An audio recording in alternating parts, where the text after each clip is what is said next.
رحمته فبذلك فليفرحوا هو خير مما يجمعون. وقال النبي صلى الله عليه وسلم الصوم جنة. صدق الله العظيم وصدق رسوله النبي الكريم.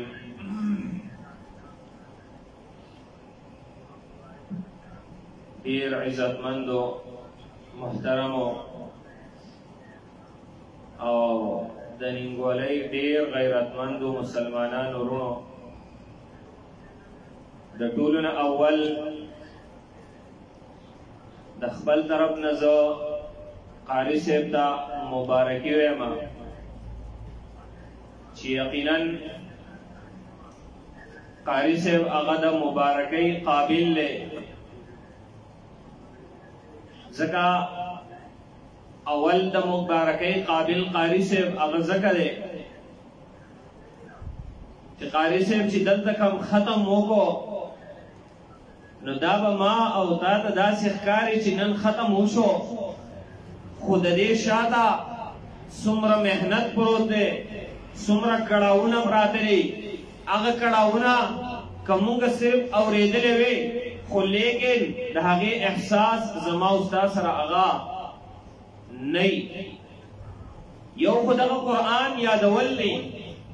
دغه یو چې دی نه هغه کړاو دی. دویم کله چې قاري صاحب دلته راشي او تراویح کوي، په دې تراویح په دوران کې مونږ خو شاته ولاړ یو، مونږ خو خپل سوچونه کوو، خو لیکن په دې قاري صاحب باندې څومره بوج دی. چېرته مونږ دا سوچ کړی دی چې دا قاري صاحب څومره بوج برداشت کوي، څومره لوډ برداشت کوي، لیکن د دې لپاره ولاړ دی چې ما او تا ته د الله پاک کلام چې دی نو هغه واورئ. اولنی بوج په قاري صاحب باندې هغه د قرآن مجید دی چې ثابته ورځ دی دغه یوه سپاره، دوه سپارې، درې سپارې چې کوم به دی په تراویح کې هغه تلاوت کوي، دی ثابته ورځ هغه وایي نه چې دی نو هغه په روژه ماته کې د ده خوراک شته، نه چې دی نو هغه څښاک شته دی، زر زر چې دی نو هغه معمولي غونته خوراک وکړي. وایي نن چې دی نو هغه زه به پلانکۍ سپاره ویمه، دستي قرآن مجید راواخلې، هغه بیا چې دی نو هغه اړول شروع کړي، بار بار چې دی نو هغه دی اړئ. یو بوج په قاري صاحب باندې د دغې سپارې د یادولو دی، د دې د یاد ساتلو دی. دویم بوج په قاري صاحب باندې د رکعتونو د حساب دی. نن مونږ لنډې تراویح کولې په هغې کې 12 رکعت کې زما ذهن خطا شو، ما وی گویا کې دا 10 رکعته مونږ وکړل. دا ولې معمولي سوچ هغه بدل شو، بل طرف ته لاړو، نو د رکعتونو حساب ګډوډ شو. نو دلته چې کوم قاري صاحب ولاړ وي هغه د رکعتونو حساب هم لګوي. نو یو خو په ده باندې د سپارې بوج دی، دویم په ده باندې د رکعتونو د حساب بوج دی، دریم دی 2 سپارې وایي دلپرز، یوه سپاره وایي، 3 سپارې وایي، دی د دې تقسیم کوي. ګوره په اولني رکعت کې د دې ځګي نه واخله د دې ځې پورې ویل پکار دي، په دویم رکعت کې د دې ځې نه واخله د دې ځې پورې هغه ویل پکار دي، حتی تر دې چې زه به 6 رکعته کومه دومره به چې دی نه هغه په یو رکعت کې هغه ویمه. دا تقسیم هم مشکل کار دی. داسې نو چې زه ودرېږم 10 رکعته هغه وشي او زما سپاره هغه پوره شي، مخې ته به چې دی نه هغه زه نور ویم نو هغه به بیا مزید بړاوېږي. یا 6 رکعته پوره شي سپاره هغه نیمګړې پاتې شي. نو دریم بوج په قاري صاحب باندې تقسیم هغه د سپارې دی. که ما ورته دا ګڼو چې قاري صاحب خو راغی تلاوت یې وکړو خبره ختمه شوه، نه دا قاري صاحب چې دلته ولاړ دی 10 کاله 15 کاله 15 کاله 2 کاله هر څومره کاله د یو محنت کړی دی، دا قرآن یاد کړی دی. یو طرف ته هغه محنت دی، بل طرف ته د رکعتونو حساب لګول دی، بل طرف ته په هغه وخت باندې سپاره یادول دی، بل طرف ته دی چې دی نه هغه تقسیم د سپارې کوي. څومره بوجونه په یک وخت باندې دغه قاري صاحب برداشت کوي د دې لپاره چې ما ته هم ثواب میلاو شي. د دې سره سره زه د خپل عوامو ته هغه دغه قرآن مجید هغه واورم، هغوی ورته غوږ کېږدي دپاره د دې چې هغوی ته هم ثواب میلاو شي. زما او ستا غم ورسره دی. نو یقینا د ټولو نه په اول نمبر باندې قاري صاحب هغه د مبارکۍ قابل. ثانیا په دویم نمبر باندې تاسو چې نه هغه د مبارکۍ قابل یې. ځکه ډېر خلک به داسې وي چې څوک په لنډې تراویح کوي، بیا ډېر به داسې وي چې نه به لنډې کوي نه به ختم چې دی نه هغه کوي. خپل کلام ته الله پاک هر سړی نه ودرېږي. دا کلام دا د قدردانو کلام دی، دا د بې قدرو کلام نه دی. دې ته الله پاک هغه خلک چې دی نو هغه ودرېږي چې د هغوی په زړه کې د دې قدر او عظمت پروت وي. تاسو چې دلته کوم ودرېږئ یقینا رب ته چې دی نو هغه تاسو خوښ یئ، ځکه خپل کلام ته چې دی نو هغه دلته ودرولی. په دویم نمبر باندې تاسو د مبارکۍ قابل. په دریم نمبر باندې څومره خلک چې هغه دې ختم ده تشریف راوړی دی، اگر که به دې تراوح کې هغه شامل نه و خو لیکن صرف دې ختم ته تشریف راوړی دی، دغه خلک هغه هم د مبارکۍ قابل دی. دغه خلکو ته الله پاک هم د دې ختم چې دی هغه ثواب ورکوي. یو د دې تلاوت د یو حرف چې دی هغه ثوابونه دی، د دین علاوه د دې ختم په ورځ باندې د ټول قرآن مجید جدا ثواب الله پاک ورکوي، او دا هغې خلکو ته هم ورکوي کوم چې صرف په دې اخرنۍ شپه باندې هغه راشي او شامل شي په ختم کې. تاسو به اورېدلي د علماو نه یو سړی دی د هغه نه رکعات وشي، امام رکوع له تللی دی، دی رامنډه کړي په رکوع کې هغه شامل شي. نو علما لیکي دته د دې رکعات ثواب هم میلاو شو، دغه رکعات یې هم وشو. اگر که دم په دې کې د سورې فاتحه اورېدلې ده، نه پکې تلاوت اورېدلی دی، خو دی څنګه راغی امام په رکوع کې دی، دی ورسره په رکوع کې شامل شو، خو علما لیکي دته ثواب هم وشو، د دا رکعات یې هم وشو. یا یو سړی په اخیره قاعده کې هغه شامل شو، علما لیکي دته د جمعي ثواب میلاو شو. یو سړی دی د جنازې منزله هغه روان دی، جنازې لمونځ کېږي، دی روان دی، خو چې کله هلته ورسېدو اوهو جنازه خو شوې ده، نه انتهایي خفه شي. علما لیکي دته د جنازې ثواب میلاو شو. ګوره دا کم کسان چې دي په اختتام په اخره کې شریک شو، بلکې بعض اوقات په جنازه کې د دنه د جنازې لمونځ هم شوی دی، خو بیا ورته هم الله پاک ثواب ورکوي، ځکه الله پاک په نیتونو فیصلې کوي. نو دلته چې تاسو کوم راغلی یئ، اگر که ډېر خلک په کې بعضې داسې وي چې هغوی به دا ټول قرآن مجید دلته نه اورېدلی، صرف په دې ختم ته هغه حاضر شوی وي دپاره د ثواب، الله پاک هغوی ته هم ثواب ورکوي. الله پاک هغه خلک هغه هم محرومه هغه نه لیږي، فرشتې هغه ګرځي، فرشتې هر وخت چې دی نو هغه ګرځي په دنیا کې، هغه خلک تلاش کوي. کوم خلک چې د الله پاک په یاد کې هغه راجمع شوي وي، یو مجمع جوړه کړې وي، یاد د الله پاک هغه کوي، فرشتې هغه ګرځي. کله چې یو مجمع داسې بیا مومې یو بل ته اواز کوي هلمو راشئ، زموږ چې کوم مقصد دی هغه خلک چې دی نو هغه دلته دی هغه راجمع شي، د دې نه چې دی نو هغه یو دایره ولګئ، بره اسمانونو پورې هغه ورسېږئ، الله پاک دې تپوس کوي زما بندګان یو په کوم حالت کې پرېښودو، ای الله ستا بندګان مې په داسې حالت کې هغه پرېښودو چې هغه ستا یاد یې کوو، ستا ذکر یې کوو، څه یې غوښتل جنت یې غوښتو، د سر یې پناه غوښتله، د جهنم نه یې پناه غوښتله. نو رب فرمایي ای فرشتو تاسو ګواه شئ دغه ټولو ته هغه ما بخشش چې دی نو هغه کړي ټول مې بخلي. نو فرشتې ورته وایي ای الله په دې کې خو بعضې کسان داسې راغلو په دې لاره تېرېدل، په لارې تېرېدل کېدل، راغلل کېناستل چې داسې چل دی، موږ هم لاړ شو چې داسې چل دی، هسې راغلي ناست دي، د لارې تېرېدونکي خلک وو، هغو سره څه وکړو؟ الله پاک فرمایي هم جلساء، دا داسې ناست دي، داسې خلک دي چې د دې سره ناست کس چې دی نو هغه نه امید نه پاتې کېږي. د دې سره ناست کس اگر که په لاره تېرېدو خو هسې لږ ساعت له راغی، لږ ساعت له کېناستو دیندارۍ له راغی، دا داسې چې دی نو هغه برکتي خلک دی چې د دې په وجه مې دغه راهګیر ته هم بخشش چې دی نو هغه وکړو. تاسو ګواه شئ هغه بخشش مې هغه وکړو. په درېیم نمبر باندې هغه خلک چې صرف ختم ته حاضر شوي دي هغه د مبارکۍ قابل نشي، نن به الله پاک د هغوی بخشش. او دا مجلس دا انتهایی د خوشحالۍ مجلس دا خلک چې څومره راجمع شي څومره چې دی نه هغه نن سبا هغه په دې رمضان کې دا د تراویح ختمونه دي خلک راجمع کېږي د بیان هغه یو موقع جوړه کړي د یو ترتیب جوړ کړي نعت شریف پکې هغه وویلی شي تقریر او بیان چې دی نه هغه اصلاحي خبرې وشي یو خوشحالي چې دی نه هغه د خلکو په تندي باندې وي خلک خوشحاله وي دا خوشحالي چې دی نه هغه زما او ستا نه الله پاک غواړي دا خوشحالي زما او ستا نه الله پاک غواړي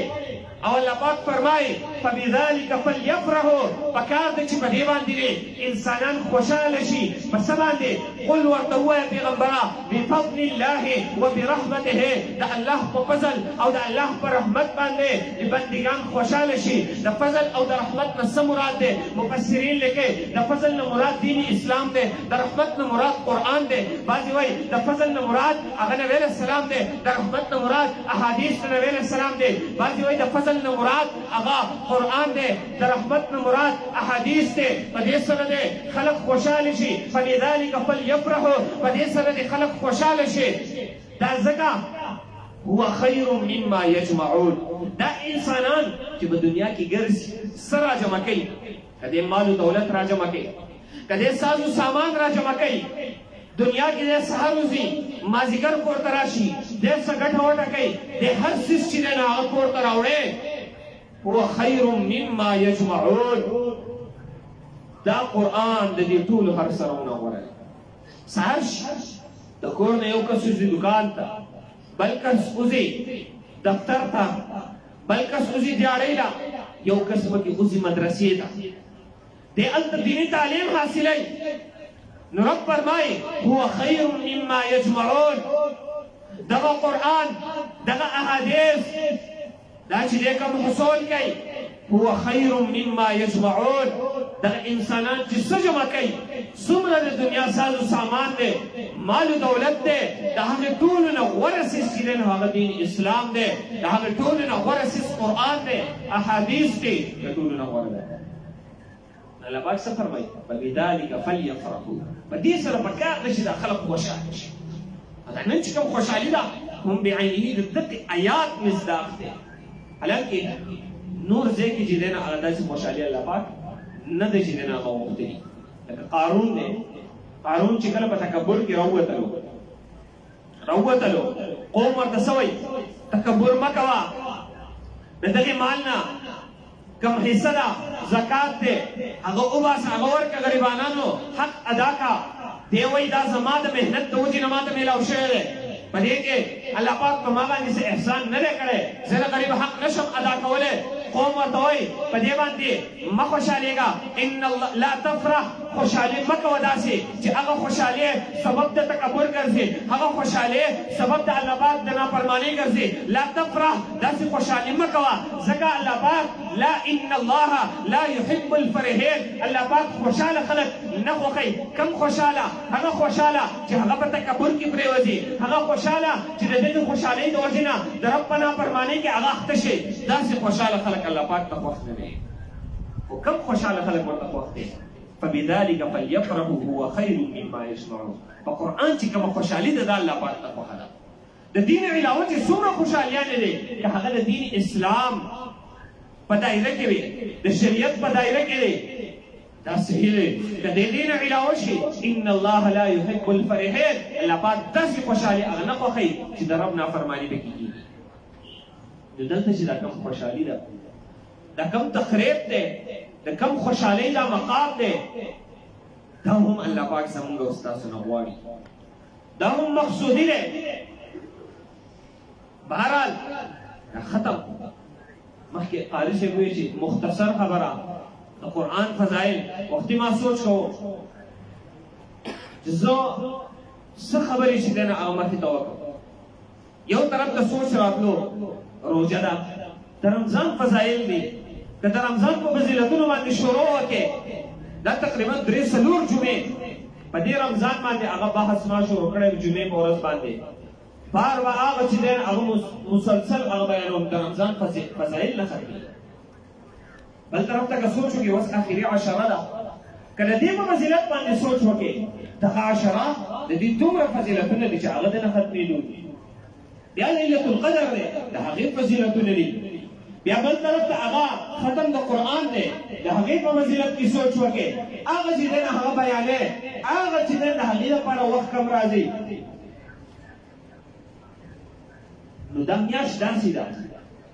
چې دا زما او ستا دپاره هغه د پیکیجونو میاشت ده خلک وایي که نه هلکه په ټیلینار کې داسې پیکیج راوتی په زوم سیم کې هلکه داسې پیکیج دی داسې پیکیج دی خلک وایي بیانوي هلکه پلانکې پیکیج ښه دی پلانکې چې دی نه هغه ښه دی پیسې به درته لږې لاړې شي دا ته به منافع چې دی نه هغه ډېره میلاو شي دا رمضان هغه یو داسې پیکیج الله پاک دې مؤمنانو له ورکړی دی چې په دې کې محنت هغه کم دی ثوابونه زیات دی نبي علیه السلام فرمایي په دې کې یو سړی هغه نفل چې دی نه هغه ادا کړي ثواب یې په فرضو باندې دی په دې کې یو فرض ادا کړي ثواب یې په اویاو فرضو باندې هغه دی په دې کې چې یو د ماسوتن لمونځ وکړې داسې دي لکه په غیر رمضان کې چې ته اویا لمونځونه هغه د ماسوتن وکړې په دې کې د دوه رکعته نفل وکړل داسې دي لکه په غیر رمضان کې چې ته فرض هغه ادا کړې دا میاشت هغه د فضیلتونو میاشت ده دا میاشت داسې د فضیلتونو راګیر کړې ده چې د دې باوجود بیا هم په دې کې زما او ستا بخشش نه کېږي جبريل عليه السلام خیره کې هلاک شي هغه کس چې په هغه باندې رمضان راغی او د هغه بخشش چې دی نه هغه ونشي نبي علیه السلام فرمایي آمین ګوره دا میاشت دومره د برکتونو د رحمتونو نه ډکه میاشت ده خو د دې باوجود په دې کې د چا بخشش ونشي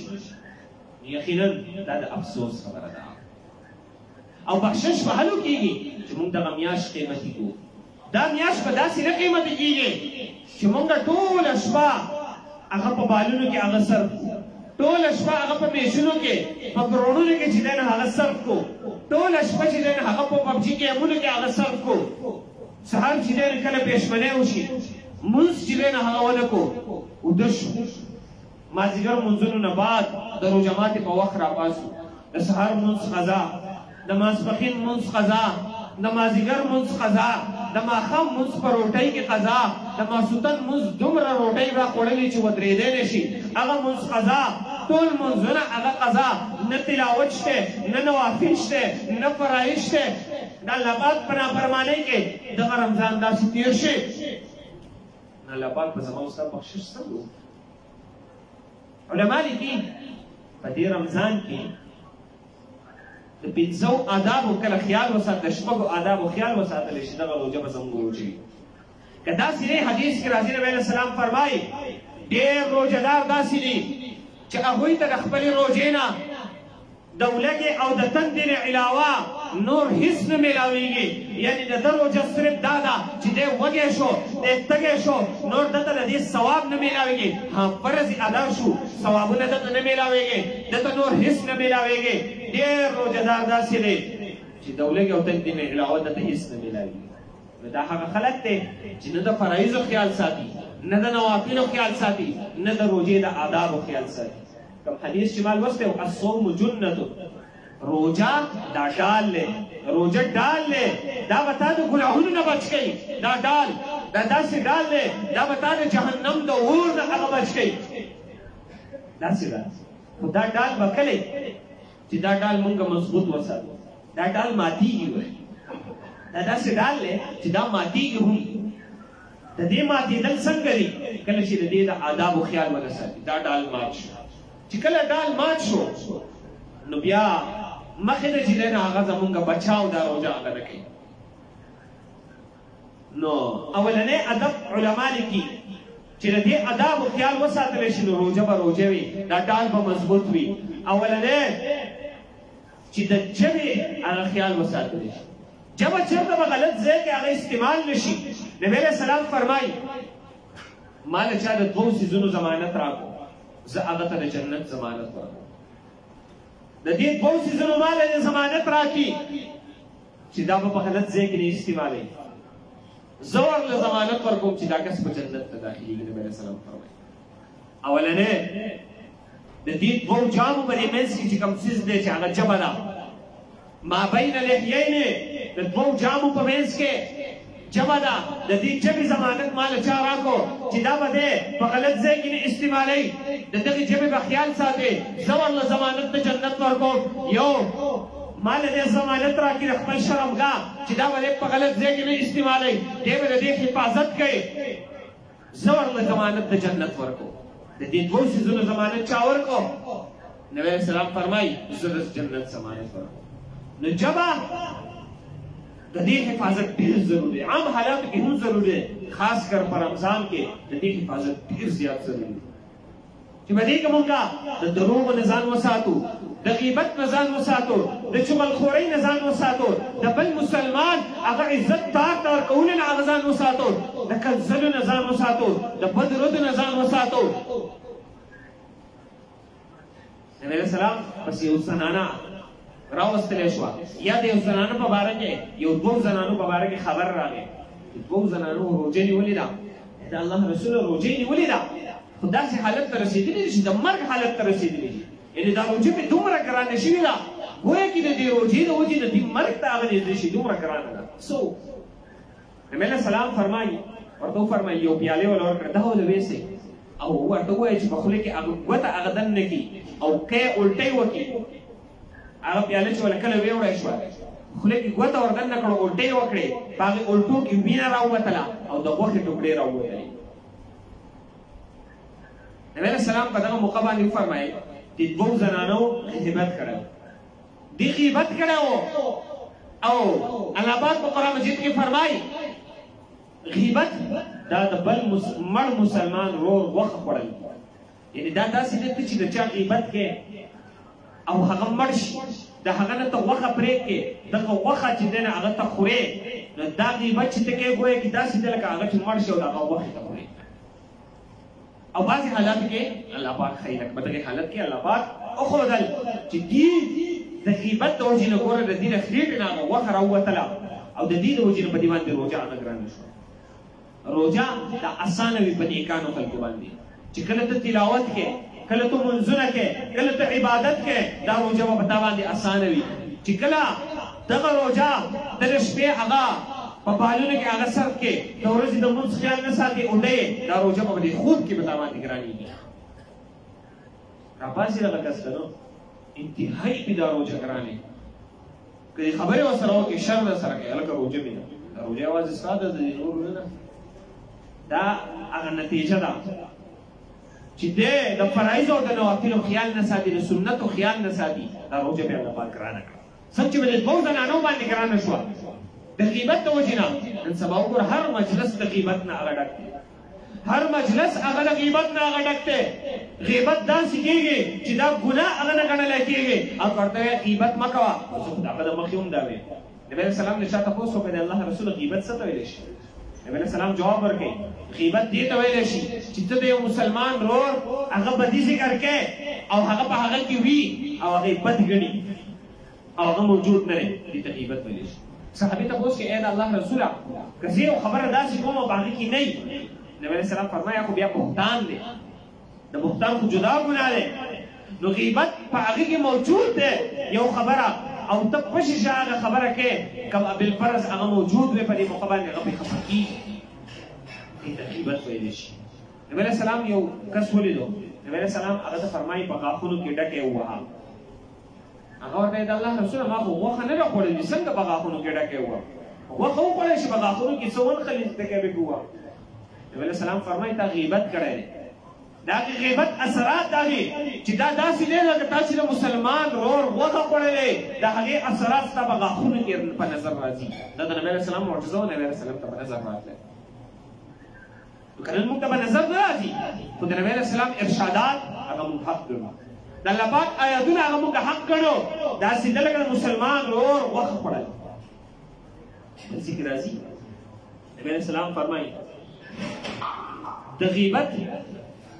ډېرې درجې دي سلپاسه اویا درجې دي د ټولو نه کمتر درجه نعوذ بالله د خپل مور سره د زنا برابر ده او د سود چې دی نه هغه ډېرې درجې دي د ټولو نه کمه درجه نعوذ بالله د مور سره د زنا برابر ده او د سود یو درهم دا د 35 زناګانو برابر دی او د ټولو نه بدترین سود هغه دی چې د بل مسلمان عزت ته هغه ته ټیس ورسېږي د بل مسلمان عزت په ژبې سره تار تار کې د هغې غیبت کې د ټولو نه بدترین سود دا دی او د ټولو نه کمتر سود سره خپل مور سره نعوذ بالله سینه بر او یو درهم چې دی نو هغه د 35 زناګانو برابر دی نو سود څومره ناکاره شو خو د ټولو نه خطرناک سود کوم یو دی غیبت کول د دومره خطرناک غیبت د دغه ژبه د دې حفاظت وکړو موږ د دروغو نه ځان وساتو د غیبت نه ځان وساتو د چغلخورۍ نه هغه ځان وساتو دویم علما لیکي د دې غوږونه هغه موږ حفاظت وکړو او علما یو قاعده لیکي کومه خبره چې په ژبې ویلو باندې هغه د هغې ویل جایز نه دي حرام دي هغې اورېدل هم حرام دي لکه دروغ ویل حرام دي د هغې اورېدل هم حرام دي غیبت کول حرام دي د هغې اورېدل هم حرام دي ګانې بجانې ویل حرام دي د هغې اورېدل هغه هم حرام دي او احادیث کې راځي څوک چې ګانې بجانې اوري د قیامت په ورځ به تانبه ولې کړی شي دغه تانبه به د ده په دې غوږونو کې هغه ور واچولی شي تاسو سوچ کړئ د یو سړي په غوږ باندې دړ دی تیل چې دی نو هغه معمولي تړم کړی شي وایي د ده په دې غوږ کې چې دی نو هغه ور واچوه د دې نه انتهایي تکلیف میلاویږي ما ته خو ډېر تکلیف د غوږ کې چې کله تیل ور واچولی شي دا ډېر انتهایي لوی تکلیف دی خو چې کله په دغې غوږ کې هغه تانبه ولې کړی شي هغه پکې ور واچولی شي هغې به سمالات دي چې څوک ګانې بجانې اوري نبي علیه السلام فرمایي د ده په غوږونو کې به د قیامت په ورځ بولې شوي وي تانبه چې دی نو هغه ورچولی دا خو د عام حالت په روژه کې خو بلکل هغه ځان ساتل هغه پکار دي د غوږونو حفاظت مونږ وکړو هلو به زما او ستا روژه چې دی نو هغه ډال د جهنم نه ګرځېږي د سترګو حفاظت وکړو نبي علیه السلام فرمایي دا سترګې د شیطان د جالونو نه هغه یو جال دی د شیطان د غشو نه هغه یو غشی دی د دې حفاظت چې دی نو هغه وکړي دغه نظر دې په غلط ځای کې هغه استعمال نه شي دا نور اندامونه د دې حفاظت هغه مونږ وکړو هلو به روژه چې دی نو هغه زمونږ حقیقتا هغه روژه وې د لاسونو حفاظت کوو د خپو حفاظت کوو خېټې چې دی نو هغې حفاظت کوو چېرته دې ته حرامه لقمه چې دی نو هغه لاړه نه شي هلو به زما او ستا روژې چې دی نو هغه صحیح روژه وي که د دې اندامونه هغه مونږ خیال ونه ساتو د اندامونه ګورې زما او ستا خیال نه ساتي درس کې اول ورځ تېر شو دغه آیات چې د قیامت ورځ د قیامت په ورځ به د انسان د اندامونه خبرې شروع کړي غوږونه به خبرې شروع کړي سترګې به خبرې شروع کړي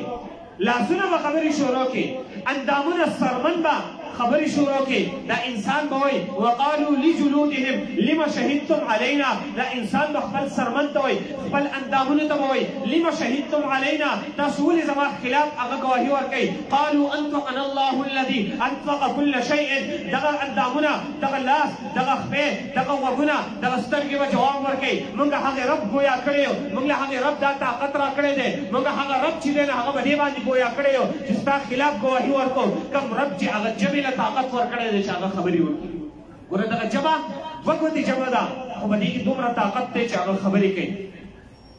دغه طاقت الله پاک دې لاس له هم ورکولی شي سترګو له یې ورکولی شي غوږونو له یې ورکولی شي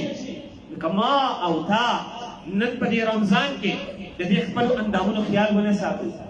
بیا په دې غیر رمضان کې دا 11 میاشتې هم د دې خیال ونه ساتو دا اندامونه زما او ستا خیال نه ساتي که مونږ الله پاک هغه نقشه مونږ ته راکړي چې دغه انسان به دې اندامونه ته چې مونږ ستاسو لپاره لګیا یو دا څومره محنت چې مونږ کوو ستاسو لپاره یې کوو که مونږ سوځو په اور کې تاسو به راسره سوئ ګوره انسان په اور کې دی خو انسان خو نوم هم د دې اندامونو دی دا اندامونه دې نه کړي انسان خو انسان پاتې نه شي دغه اندامونه چې راجمع شي دوی انسان دی خو بیا به هم دغه اندامونه خلاف ګواهي ورکوي خلاف نه د قیامت په ورځ زما او ستا په حق هېڅ څوک نشته دی نه خپل خپلوان شته نه رونه شته نه د تره زوی شته نه بیبي شته نه مور و پلار شته دی به چې د قیامت په ورځ لاړ شي دی به په ورور پسې لاړ شي ما له یې ونیکي هغه وایي نشته په مور پسې به لاړ شي هغه به وایي نشته دی په ښځې پسې به لاړ شي هغه وایي نیکي نشته دی هر سړی به ورته ووایي نن خو موږ په خپلو خولو کې چې دی نه هغه ډوبیو دی به د خپل قبیلې د خاندان په خلکو پسې لاړ شي هغه به انکار وکړي هلته کې زما او ستا خیرخوا چې دی نو هغه صرف که دی خو زما او ستا نیک اعمال دي زما او ستا هغه اعمال دي چې کوم موږ د آخرت لپاره تیاری کړی دی، نه زما او ستا خیرخوا هلته رور دی، نه چې دی نه هغه مور ده، نه پلار دی، نه رشته دار دی، نه خاندان دی،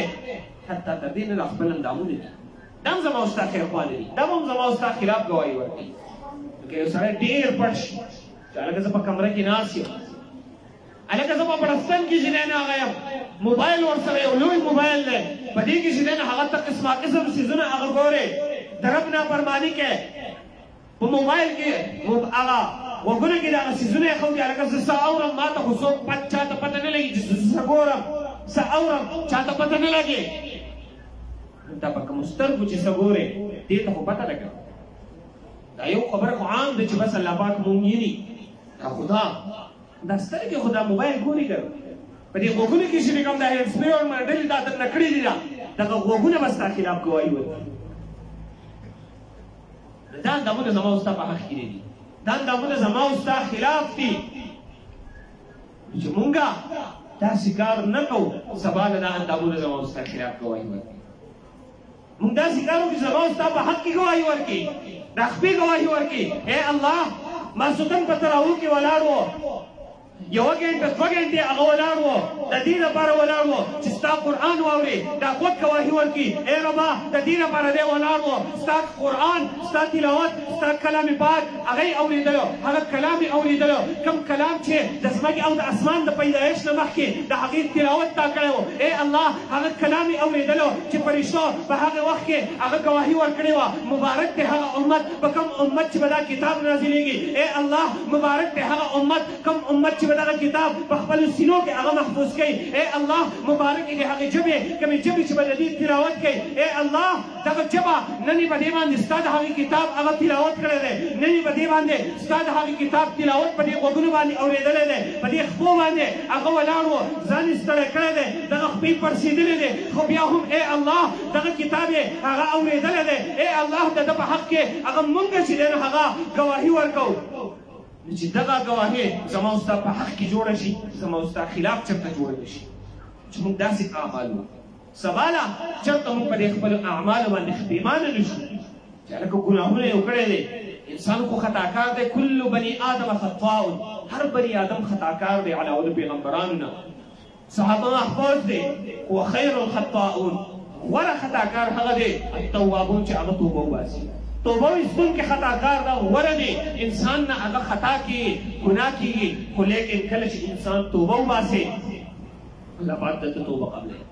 دغه ګناهونه دته هغه معاف کوي. چې نن په دې مجلس کې هغه موږ عزم وکړو د ټولو ګناهونو نه هغه توبه وباسو، او دغه توبه داسې نه وي چې د یو ګناه آینده وخت کې زموږ اراده وي چې دا ګناه به کوو او توبه وباسو، یا الله پاکه موږ هغه معاف. یو ګناه کوو د تسبونه ټکار کېږي استغفر الله استغفر الله، او هلته اخته په ګناه کې دی. داسې نه د ګناه نه داسې توبه وباسو چې الله پاکه په تېر شوو باندې زه پښېمانه یم، اوس دې توبه وباسم، په آینده کې به دغه ګناه هغه نه کومه. داسې توبه هغه موږ وباسو، دغه توبه به زموږ قابل قبول وي. داسې به نه چې په ګناه کې اخته یو او د تسبو ټقار خېږي، پلانکې وایي هلکه پلانکې خو ډېر نیک دی، ثابته ورځ د تسبو نه ټقار وباسي. موږ هغه توبه وباسو چې هغه توبه موږ ته پیدا راورسوي. هغه توبه زما او ستا دپاره هغه پیداناکه شي. موږ داسې اعمال وکړو، دا نننۍ شپه هغه یو ویشتمه شپه ده، په دې کې موږ خپل بخشش هغه یقیني کړو. دا داسې شپه ده،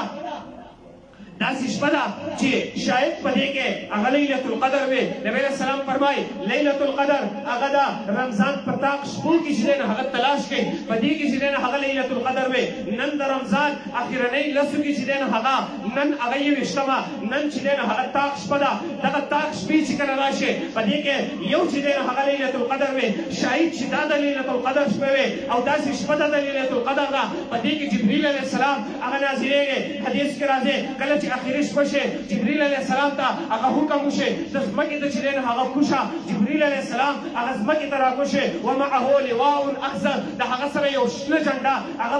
په لاس کې وي فيركز اللواء على ظهر الكعبة دغه جنډه د کعبې په چت باندې هغه ټک وهي د ده سره د فرشتو هغه یو جماعت وي هغه فرشتې هغه خورې کوي هغه فرشتې هغه په ځمکه کې خورې شي وله 100 جناح د جبريل عليه السلام دپاره 100 وزرې دی منها جناحان په دې 100 وزرو کې 2 وزرې داسې دی لا ينشرهما الا في تلك الليله فينشرهما في تلك الليله 2 وزرې داسې دی چې هغه په ثابت کال کې هغه دغه وزرې جبريل عليه السلام نه غوړي لیکن په دغه د دې ليله القدر په دې شپه کې دغه وزرې چې دی هغه خوره کې فيجاوز المشرق الى المغرب د مشرق نه واخله تر د مغربه پورې د مشرق نه تر د مغربه پورې دا ټوله احاطه د هغې 2 وزرو هغه په مابین کې هغه راګیر شي یا جبريل عليه السلام هغه حکم کوي یا ملائکته ای فرشتو تاسو چې دی هغه خورې شئ کله چې تاسو ووینئ د نبي علیه السلام امتي ووینئ هغه امتي چې دی هغه د رب عبادت کوي دغه وګورئ فیسافحونه دغه فرشتې د دې سره مصافحه کوي ویؤمنون على دعائهم د هغوی په دعا باندې هغه آمین وایي تاسو چې دی هغه وګرځئ د نبي علیه السلام امتي دی څوک عبادت کوي د هغوی سره هغه سلام وکړئ د هغوی سره لاس میلاو کوي د هغوی په دعاګانو باندې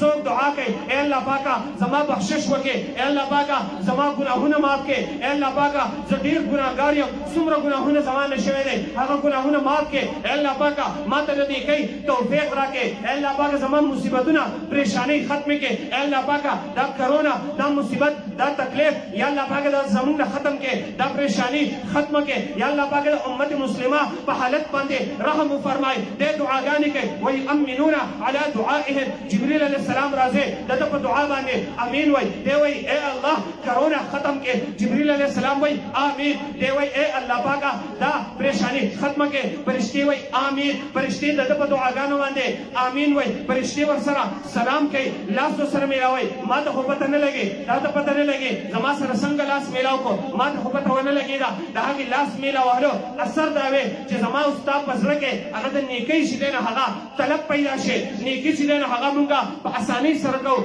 زما او ستا په زړه کې هغه یو نور پیدا شي نبی علیه السلام فرمایي کله چې یو انسان ګناه کوي د ده په زړه کې یو تور ټاکې هغه ولګي کله چې بل ګناه کوي بل ټاکې ولګي بل ګناه کوي بل ټاکې ولګي حتی تر دې چې د ده زړه هغه زنګ شي د ده زړه تک تور شي دی بیا نیکۍ طرف ته هغه نه راځي خو چې کله یو بنده هغه توبه وباسي رب طرف ته رجوع وکړي دغه تور ټاکې هغه یو رالېږي دغه تور ټاکې هغه ختم شي تر دې چې د ده زړه بالکل صفا شي فرشتې ورسره لاس میلاو کړي د هغې اثر دا دی د ده زړه تک سپین شو د هغې اثر دا دی دی بیا نیک اعمالو طرف ته په اسانۍ سره راځي دی بیا منځونه دته خوند ورکوي دته مزه ورکوي تلاوت دته خوند ورکوي دته مزه ورکوي دته په خپل عبادت کې هغه لذت محسوسېږي دی ګناه طرف ته ځي داسې دی لکه څوک چې مرګ طرف ته هغه راکاږي داسې چې دی نو هغه دی فرشتې راځي د ده په دعاګانو باندې آمین وایي دته چې دی نو هغه سلامونه کوي د ده سره لاس چې دی نو هغه میلاوي کله چې دغه حالت هغه ته تر د سهاره پورې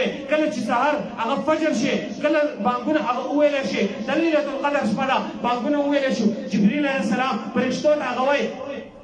الرحیل تاسو چې دی نو هغه روان شئ د دې ځای نه هغه مونږ چې دی نو هغه تلونکي یو فرشتې جبريل علیه السلام ته جواب ورکوي ای جبريله فما صنع الله في حوائج المؤمنین الله پاک د دې مؤمنانو دغه مصیبتونه دغه تکالیف دغه حاجتونه د هغې څه وکړل هغه دعاګانې د هغې څه وشول جبريل علیه السلام جواب ورکوي الله پاک نظر وکړو د دې امت باندې دغه امت د دې بخشش وکړو دغه امت هغه معاف کړو د دې دعاګانې هغه قبول کړې خو لیکن څلور کسان داسې دي د هغو بخشش ونه شو څلور قسمه خلک داسې دي د هغوی بخشش نن ونه شو د هغوی دعا قبوله نه شوه بخشش یې هغه ونه شو اولنی فرشتې ډېر په تعجب کې دي وګوره څومره مبارکه شپه ده د لیلة القدر شپه ده امت ته هغه بخشش وشو د څلور قسمه بدبخته څوک دي چې د هغوی بخشش نه کېږي جبريل علیه السلام جواب ورکړي مدمن خمر اولنی هغه کس دی چې هغه همیشه شراب شرابي انسان دی د بخشش پدیش کی ها دې توبه وباسي د توبه توفیق ورته الله ورکړي ته نیت وکي ته اراده وکي چې زه توبه وباسم دا چې نه اوس پریدم چې په په لیلۃ القدر کې هغه بخشش ونشي دا شراب د دین ما ته څه پیدا ملاوي دا پری دي دا شراب نه هغه توبه وباسي الله پاک به بخشش که توبه دې نه وباسي په دغه مبارک شپه کې هغه بخشش چې په دې مبارک شپه کې بخشش ونشي نور بداسي کوم شپه راځي چې باقي کې به بخشش دي نه ولنه مدمن الخمر همیشه شرابي کس د بخشش اخلي ويم وعاق لوالديه د مور پلار نه فرمانه د هغه بخشش چې نه هغه به شپه کې هغه نه کیږي د مور پلار نه فرمانی کوي یو صحابي راغی د الله رسوله زما مور پلار زما سره ظلم کوي آیا زه هغه سره ښه سلوک کوم نبی علیه السلام ورته فرمایي ښه سلوک ورسره کوه هغه وایي د الله رسول زما سره ظلم کوي نن سبا د خلکو ډېره غټه باندې سي زما مور پلار زما سره ظلم زما سره ښه نه کوي زه سره ولې وکړم زما د بل ورور خیال ساتي ما خیال نه ساتي زه ولې ښه وکړم دغه صحابي فرمایي اے د الله رسوله اگر که زما سره ظلم کوي نبی علیہ السلام فرمایي وان ظلماه ترې پیرې نبی علیہ السلام فرمایي اگر که دغه مور پلار پتا ظلم کوي ته ورسره ښه سلوک کوې اگر که دې پتا ظلم کوي ته ورسره ښه سلوک کوې اگر که دې پتا ظلم کوي ته ورسره ښه سلوک کوې حتی تر دې دغه مور پلار کافران دي بیا ورسره هم ښه سلوک کوې ها ته د شرک حکم کوي الله پاک د نافرمانۍ حکم کوي هغه مه منه د دین علاوه چې څومره حکم درته کوي د دې مور پلار تابعداري وکړي داسې نو چې د دې لیلة القدر په دې مبارکه شپه کې هغه زموږ بخشش ونشي د دې وجې نه چې موږ د مور پلار حقوق نه ادا کوو چې موږ په دې مجلس کې هغه عزم وکړو چې موږ د مور پلار هر حق به ادا کوو موږ به د مور پلار هغه خیال ساتو موږ به چېرته مور پلار ته د خولې نه اف هغه نه وباسو فلا تقل لهما اف اف ورته هم نه کوې ولا تنهرهما او نه به یې رټې بلې رډې به ورته هم نه وې چې عزم و په دې مجلس کې درېیم قاطع رحم خپلولي پرې کوونکی رشته داري کټ کوونکی د هغې کس بخشش نه کېږي نن وګوره په معاشره کې څومره خلک دي هلکه دا پلانکې مې هغه د تره کور دی زما ورسره نه لګي زه ورکره نه ځمه زما ورسره ورانه ده دا پلانکې مې د پلانکو کور دی زما ورسره ورانه ده رشته قطع کوونکی چې دغه ورانه دغه قطعه د چا د طرف نه هغه راغلی وي د هغه بخشش هغه نه کېږي دې بل له پکار دي چې دی د خپل طرف نه هغه پوره کوشش کوي اگر که د هغې بل طرف نه ورانه راغلي د خدای به خپل کوشش کوي دی به خپل کوشش کوي او صله رحمي نبی علیہ السلام نے تپوس صله رحمي څه ته ویلی شي نبی علیہ السلام فرمایي بل ستا سره بد کوي ته ورسره ښه کوې دې ته صله رحمي